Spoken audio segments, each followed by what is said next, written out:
and welcome. My name is Brian Caplen. I'm editor of The Banker, and we're doing a preview of the Inter-American Development Bank meeting, which is going to be held in Busan in Korea. I'm with Silvia Pavoni, who's the economics editor of The Banker. And Silvia, you'll be going to the meeting. What do you think is, I mean, it's obviously a long way from Latin America. What's the significance of having an IDB meeting in Korea?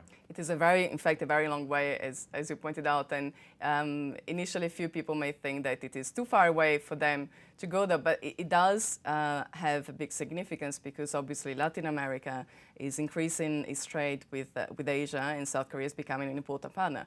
And so what the IDB is doing is actually subsidizing or even paying for the full transport cost of some businesses from Latin America to get them to Busan in Korea, where they can meet potential trade partners. I see, okay.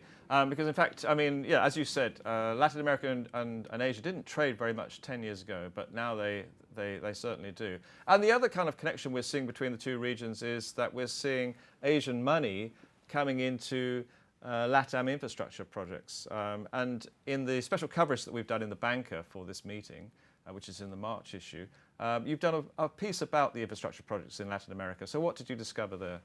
So infrastructure has obviously been a big problem for many emerging markets in Latin America. There has definitely been a disconnection between the level of the speed of economic growth and the state of the infrastructure. It seems now that governments are definitely put the weight behind these projects. There are a number of public-private partnership programs being developed around the region. And you've identified 6 of the key ones, haven't you? We took a look and we decided to identify 6 projects scattered around the region from. And one of the most interesting ones for me is this alternative to the Panama Canal. I knew you were going to say that. Which is going to cross Nicaragua. Of course. Yeah. I mean, it's first of all, the investments that project requires is $50 billion already. That gets your attention.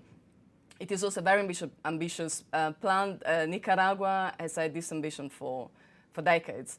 They have now found a financier, an investor, a Chinese tycoon who is putting his cash behind this. And despite all the concerns, environmental concerns behind the project, which will have to cut through Nicaragua and also cut through a lake that is the biggest freshwater reservoir in Central America, it seems that things are developing. So we shall see whether they will actually come to fruition, but at the moment, works have started. And now the other country that we normally write about this time of the year because of its size and its stature in Latin America, of course, is Brazil. So you've written quite a long piece about Brazil. It's in a new phase after the election.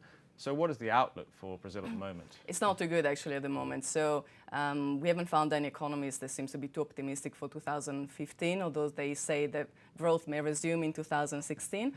There is even an economist who is the chief economist of Unibanco, Ilan Goldfein, who is predicting maybe negative growth rate even for this year.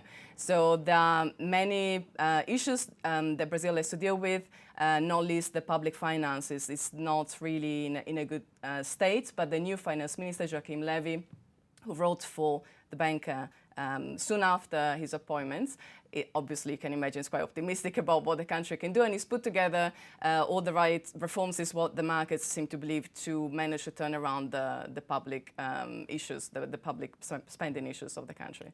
Okay, we look forward to hearing what you've got to say about the IDB meeting in Busan in Korea later this month. And of course, you'll be sending out podcasts and viewpoints from the meeting while you're there. Thank you.